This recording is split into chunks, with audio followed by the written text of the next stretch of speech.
Nós vamos conversar agora com o Gustavo Segre, que é empresário argentino, sócio do Center Group e também analista internacional. Gustavo, boa tarde. Boa tarde, Denise. Um prazer te ouvir. Bom, Gustavo, Fernandes assume com um desafio imenso, né? Macri não conseguiu equacionar uma crise que já vinha do governo anterior, ele perdeu, né, numa demonstração de fracasso mesmo, com todo o programa que ele apresentou, um programa liberal, focado muito no ajuste das contas e acabou recorrendo ao FMI, congelamento de preços, enfim, aquela velha fórmula que nós tínhamos aí na década de 80 para tentar vencer o fantasma da inflação, que é um dos problemas também da Argentina. Qual a tua expectativa? Complicada a expectativa, porque governos populistas não fazem populismo sem dinheiro e a Argentina está quebrada. O que você mencionava, muito interessante em relação à proposta inicial do Macri de ter um governo liberal, redução da despesa pública, um Estado menor, uma redução de tributos, nada disso foi possível e terminou aplicando a mesma fórmula populista, dando subsídios, aumentando a quantidade de planos sociais, aumentando a carga tributária e com um Estado cada vez maior e menos competitivo e produtivo. A expectativa é que o governo Fernandes trabalhe numa linha antagônica da outra. Por um lado, ele menciona que quer uma diplomacia dinâmica, que quer abrir a Argentina para o mundo, mas por outro lado, os industriais argentinos trabalham sempre na ideia da proteção de mercado. Isso conspira claramente com o consumidor, que deverá continuar pagando mais caro por um produto de menor qualidade. Isso vai gerar um atrito com o Brasil, que trabalha numa linha totalmente oposta, abertura comercial e diminuição do arancel externo comum. Mas, de qualquer maneira, e para a tranquilidade de todo mundo, o Bolsonaro enviou o Hamilton Mourão, o vice-presidente, para a assunção de posse. E, por outro lado, no discurso inicial, o mesmo Fernandes afirmou que a relação entre Argentina e Brasil vai ser pragmática e que deixará as ideologias de lado. Temos que pagar para ver.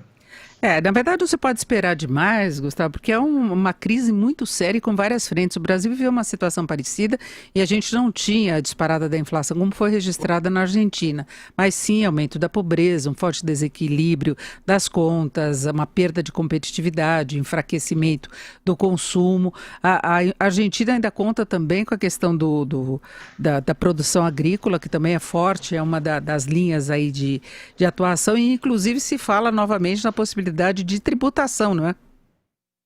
É que o problema quando você tem déficit fiscal, e isso que é quando o governo gasta mais do que arrecada, você só tem três formas de se financiar. A primeira é a emissão monetária, que gera inflação. Mas o governo Fernandes não acredita nessa política, ou seja, para ele emitir moeda não é sinônimo de inflação. E o resultado claramente será desastroso se ele ir por esse caminho.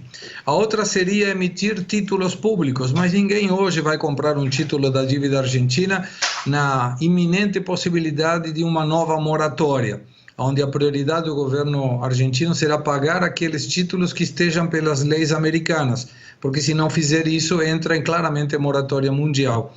A possibilidade, então, será novamente ir contra aqueles que apostaram nos títulos argentinos, muitas delas empresas argentinas e organismos públicos argentinos, para a dívida emitida para as leis argentinas. E a terceira opção seria aumentar os tributos. E no aumento do tributo, a carga tributária argentina é a segunda maior do planeta, depois das Ilhas Kosovo. Então não tem muita margem para fazer. O grande problema é que sobre 119 anos, ou seja, a partir do 1900 até a data de hoje, a Argentina apenas teve superávit fiscal em 10 anos. E ninguém pode ir a pedir dinheiro para qualquer pessoa ou entidade bancária, financeira ou internacional, dizendo que não sobra nada no final das contas para devolver o empréstimo. E isso vai ser o grande problema, porque o único que poderia trabalhar nessa linha seria o FMI. E já sabe que não vai receber em curto prazo o que ele emprestou para a Argentina. Exatamente, eu ia falar a respeito disso com você, Gustavo. Hoje, durante a posse, como nós mostramos agora há pouco, o novo presidente Alberto Fernandes falou sobre a dívida com o FMI. Ele ressalta que primeiro a Argentina deve crescer e só depois disso pagar o que deve com o FMI. O que é que você acha a respeito desse posicionamento e se acha que há alguma chance de isso dar certo e se essa deve ser a prioridade mesmo? Primeiro o crescimento interno e depois o pagamento da dívida.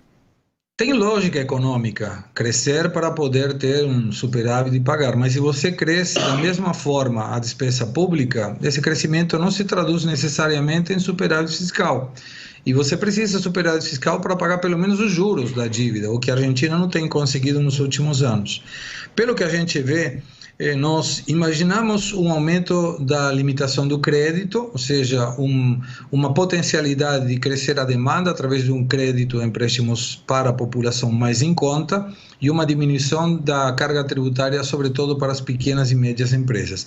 Isso pode ser uma oportunidade política interessante no curto prazo, mas o problema da Argentina está na inflação e na dependência do dólar.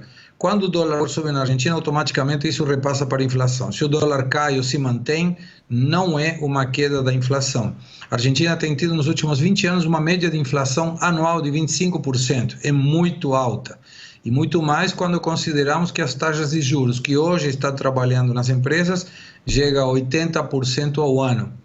A proposta do Fernandes vai ser diminuir a taxa de juros, e isso compulsivamente vai gerar, eventual, uma taxa de juros real negativa. Então as pessoas perdem a possibilidade de colocar o dinheiro no banco ganhando da inflação. Logo, consomem ou as empresas produzem. Isso é a expectativa que o Fernandes tem para gerar um crescimento da atividade econômica. Agora, isso não se traduz em um superávit fiscal, e aí está o desafio.